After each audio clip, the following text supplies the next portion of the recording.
Why must life lessons and healing cycles be so long? And I would add a sort of a subscript to this or a footnote to it. And why so frequent? So let's deal with the frequent first.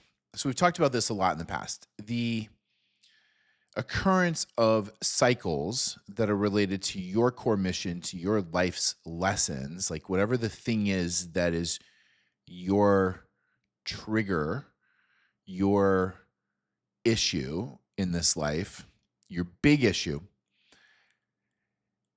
comes around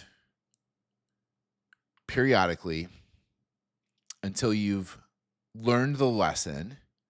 And then it comes around one more time just to make sure you got it, right? Because sometimes the getting is a change in behavior or a change in perspective that then takes you out of the cycle. Now, the thing to remember is with these cycles, is it feels like a circle.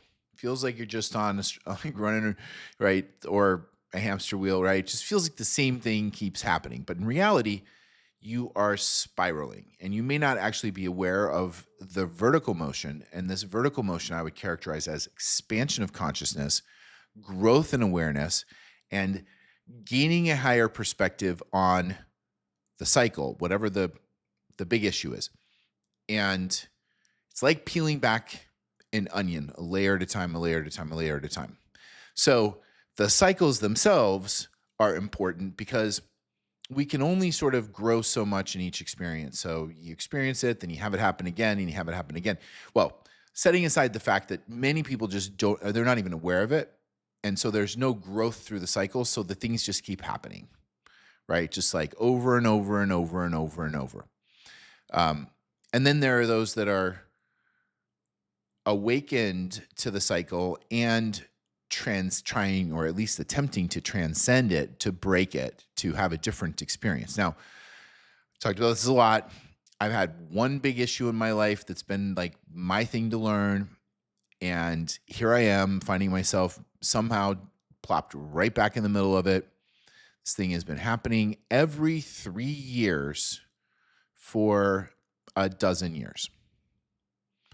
And so at this point, all right, how many layers of this onion are even left, right? Because while this comes in these big cycles, inside of the bigger cycles are smaller cycles and smaller cycles. So you're experiencing the same thing many, many times. So I feel a little bit like I've learned this lesson.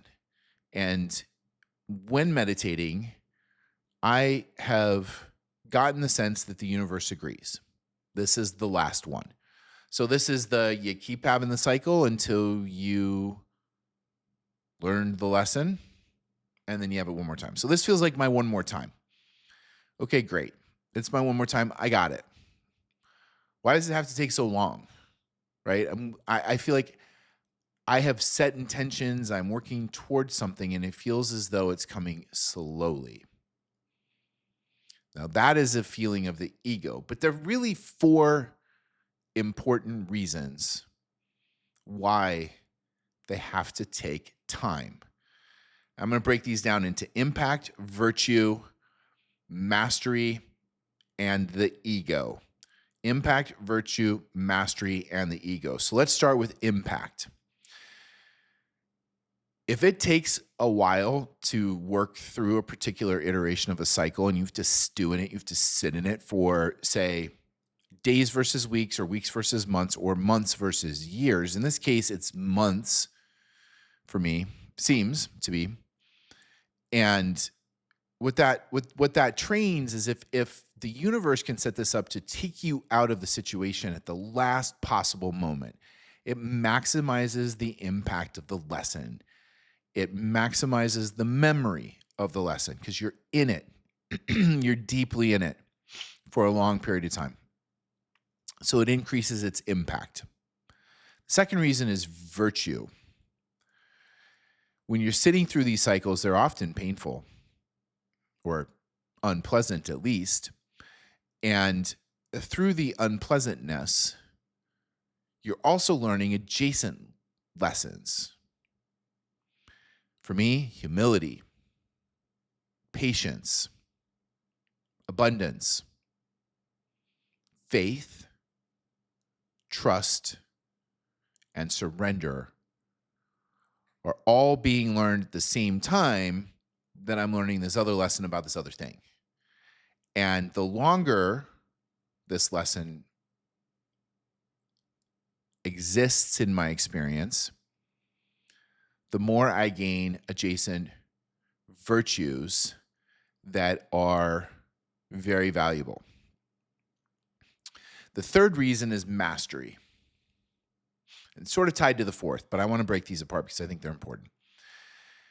Increase opportunities the longer this cycle takes to work through.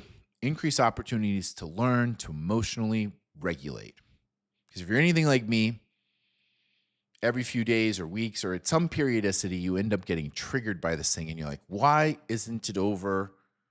What else do I need to do? What else do I need to learn? What am I missing? Please, God, deliver me from fill in the blank. And in order to work through those moments, you have to learn self-mastery. And at the end of the day, isn't that the whole point of all of this, is self-mastery? So it's an important one. Impact, virtue, mastery. And the last one is it gives you lots of time to let the ego spark up, get upset, start barking about what it thinks is unfair or whatever illusion and nonsense that the ego wants to come up with. So the next time you're in a really long period or the continuation of a cycle, remember, it's creating impact. It's providing you the opportunity to gain additional virtues. It's providing you also the opportunity to gain mastery, and it is helping the ego's grip to be released.